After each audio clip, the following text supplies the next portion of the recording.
क्या आपने कभी सोचा है कि सदियों तक भारत पर राज करने वाला शक्तिशाली मुगल साम्राज्य अचानक कैसे ढह गया? एक ऐसा साम्राज्य जिसकी भव्यता और शक्ति की कभी मिसाल दी जाती थी, 18वीं शताब्दी आते आते क्यों बिखर गया? आज के इस वीडियो में हम इसी रहस्य से पर्दा उठाएंगे और जानेंगे मुगल साम्राज्य के पतन के उन मुख्य कारणों को जिन्होंने इतिहास का रुख बदल दिया। तो अपनी सीट बेल्ट बांध लीजिए, क्योंकि हम इतिहास के एक रोमांचक सफर पर निकलने वाले हैं। मुगल साम्राज्य, जिसकी नींव 16वीं शताब्दी में बाबर ने रखी थी, 2 शताब्दियों से भी अधिक समय तक भारतीय उपमहाद्वीप के एक बड़े हिस्से पर अपना दबदबा बनाए रखा। अकबर, शाहजहां जैसे महान शासकों ने इसे राजनीतिक और सांस्कृतिक ऊंचाइयों तक पहुंचाया।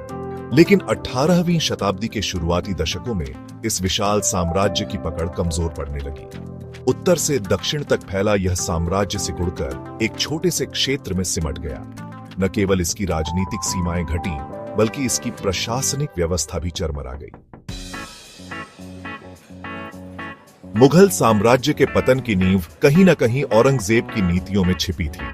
उनकी धार्मिक कट्टरता ने राजपूतों, सिखों और जाटों जैसे शक्तिशाली समूहों को नाराज कर दिया, जिसके कारण साम्राज्य के भीतर विद्रोह होने लगे। उनकी लंबी और महंगी दक्कन नीति ने शाही खजाने पर भारी बोझ डाला और साम्राज्य की सैन्य शक्ति को कमजोर कर दिया। हालांकि 1707 में उनकी मृत्यु तक सेना और प्रशासनिक व्यवस्था अभी भी नाममात्र ही सही खड़ी थी। औरंगजेब की मृत्यु के बाद मुगल साम्राज्य उत्तराधिकार के कमजोर नियमों का शिकार हो गया। 1707 से 1719 तक दिल्ली लगातार उत्तराधिकार की लड़ाइयों से त्रस्त रही। कमजोर और अयोग्य शासकों के सत्ता में आने से केंद्रीय प्रशासन और भी लचर हो गया। मोहम्मद शाह ने भले ही लंबा शासन किया, लेकिन उनकी अक्षमता साम्राज्य को उस गर्त से नहीं निकाल सकी जिसमें वह गिरता जा रहा था।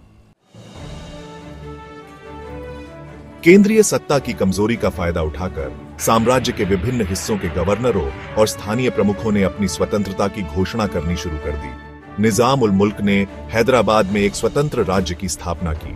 बंगाल, अवध और पंजाब जैसे समृद्ध प्रांत भी मुगल नियंत्रण से बाहर हो गए और उत्तराधिकारी राज्यों के रूप में उभरे। मराठों ने भी इस राजनीतिक अस्थिरता का लाभ उठाकर शाही सत्ता को चुनौती देना शुरू कर दिया।